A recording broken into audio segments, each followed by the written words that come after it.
Hey, good morning, friends. Mark Holmes here with my buddy Cowboy Joe Boo. And as always, thank you guys for watching, commenting, and subscribing to the Joe Boo Sports Report. Without you guys, this literally does not work.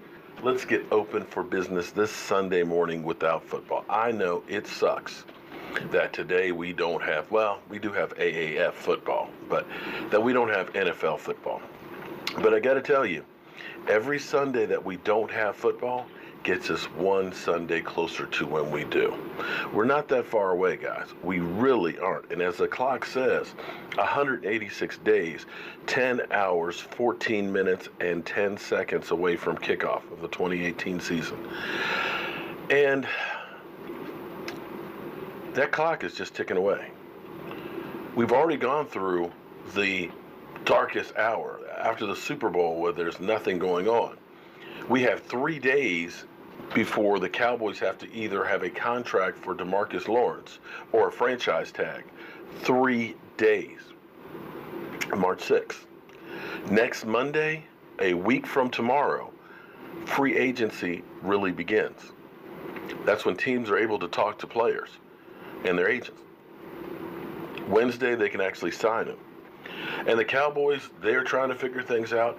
But I think I'm going to pose a question this morning on Don't Sleep on the Dallas Cowboys, because you literally cannot sleep on the Dallas Cowboys, because things happen late in the evening, late at night, first thing in the morning, so you want to be up to speed with all that is America's team.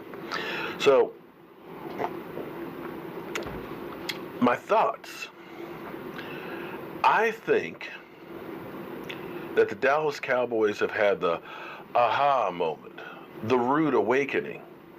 Because I sense that the Dallas, do you feel this? Do you feel the difference in the Dallas Cowboys right now? Because we've gone through and being satisfied with being mediocre, being happy that we just were close enough to make the playoffs, but that's okay. We're close. And finally getting there and winning. Oh my goodness, we were close. We got a game, But since this season ended, since Jason Garrett proclaimed that, everything's hunky-dory and we're not making changes, that's when I think Stephen Jones woke up. I think Jason kicked the bear. Because since that moment, the Dallas Cowboys have done a 180. And I think it's good for you and me, the fan. I honestly believe that, because instead of, if we had listened to Jason Garrett and just said, okay, he's the coach and all that, we would still have Scott Linehan here. Now, we don't know how Kellen Moore is going to work out as offensive coordinator, but a breath of fresh air has got to be better than Scott Linehan. Just the fact that nobody knows exactly what he may do. It may be the same type of offense, but you got to figure it's going to evolve. That it's going to be different at least. At least there's no film study out on how Kellen Moore will coach a game. That alone will be better. But getting through there, bringing in John Kitna, I think John Kitna is going to be helpful with Dak. I think he's going to be better with mechanics than Kellen Moore was. He had more experience in things. But with Jerry and Steven, this is the big thing. It's the sense of urgency. I had said months ago that the Cowboys were working on taking more and more of the responsibilities off Jerry, and kind of more and more over the years, Stephen Jones has been taking more and more control of it. Jerry Jones is always going to be head dog. But Jerry Jones is a little bit more laid back, and he's letting others do the work around him. And that started with Will McClay. Will McClay brought stability in drafting, and you cannot argue with what the Cowboys have done since he has been head of scouting. How in the world they keep that guy from being a GM for somebody else, I don't know.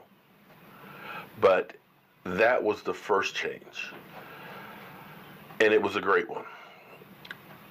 And you've seen this roster turn over from Tony Romo and DeMarcus Ware and everything else, that whole crew. We have literally turned this team over in short order, where it's one of the youngest teams in the NFL, but one of the most experienced that's already had success.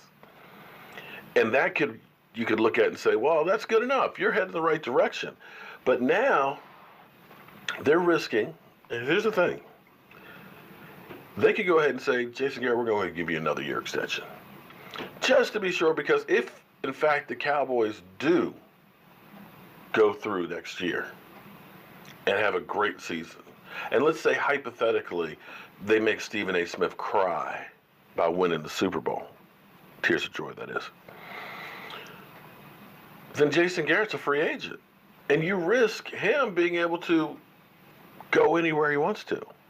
That's a gamble for the Cowboys. You see my point there?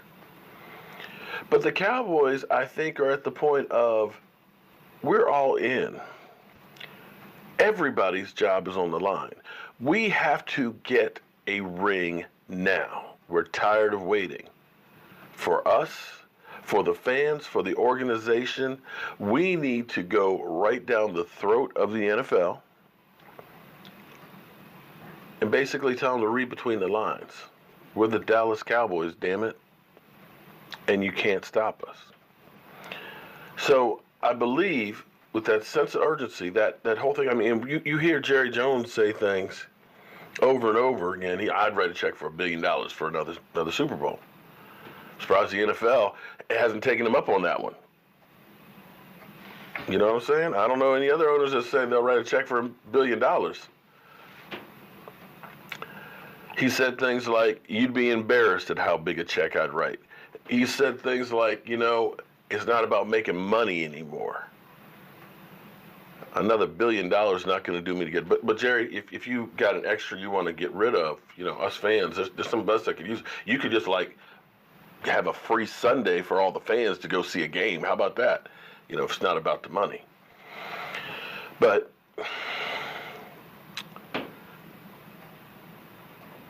they want to win. And that's why right now they're doing everything that they can. They're turning over every rock. And they're looking at who can we pay and so on. We got them negotiating with the quarterback, Dak Prescott. We got them negotiating with Byron Jones, Amari Cooper. We got them, DeMarcus Lawrence. They're trying to get these contracts, and I can't wait to see them and see how they structure them. But I bet you they're going to be backloaded for a couple of reasons, and here's why I say this.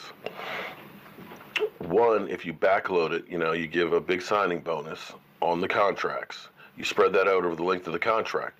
Then the first year you end up paying $1 million or $2 million or whatever. Next year it becomes a bigger hit where the salary cap goes up typically $10, $11 million a year. So you have more money next year. And looking at 2022